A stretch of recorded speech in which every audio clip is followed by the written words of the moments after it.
Session Road at midday. Ito may vlogger dito. Ay, maganda si Kadoray. Kadoray TV. Yan. Follow nyo lang sa YouTube channel na. Ito yung latest here in Session Road. Mas dumami na yung tao. Vlog lang, hindi naman ako hindi nag-vlog. Mas dumami na ang tao and ito nga. Kita natin si Ma'am here. Another vlogger sa Baguio City. At this time of the day, napakainit po here in Baguio City. Kanina, expected 26 degrees ang maximum for the day. So, talagang mainit siya.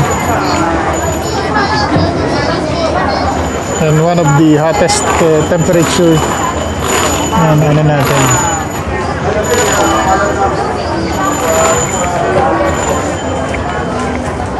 Wala pa si Ma'am Mike or we're going to meet her, kaya lang meron pa siya, busy pa siya, kaya nandito pa rin kami, hoping na soonest makasama natin si Ma'am Mike or yung aking cordon ng microphone is here. So maraming paninda here, souvenirs, pagkain, and mga pagkain at pagkain uli. Bye-bye. Ito, tactical depot nakalagay. Maharlika. Ayan. So yung mahihilig sa mga military gadgets yan. Meron dito mga bags and so on and so forth. So ganyan po ang latest here in Baguio City. It's lunch time already, kaya medyo dumami ng tao and yan. Marami na. You can see dining here outside and extend nila just for the sake yung festivities here sa sa Session Road. Yeah, this is the annual tradition and the inclination ng session. Grabe. Ganyan siya.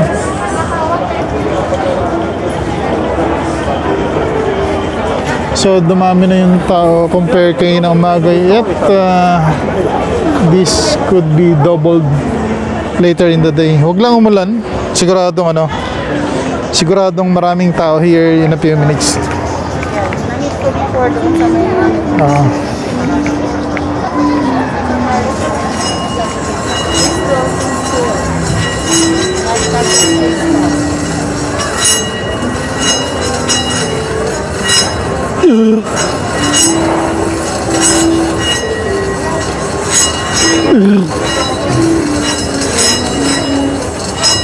Can I cleanse yan?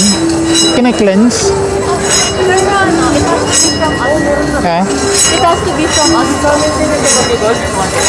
Ayan, nandito tayo sa yung si Ma'am, ang ganda ni Ma'am. Crystal, niya? Light, light catcher, crystal. Dito along Session Road.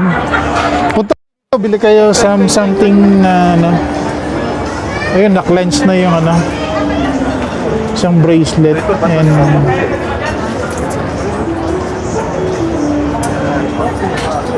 yan. It's a very unique shop.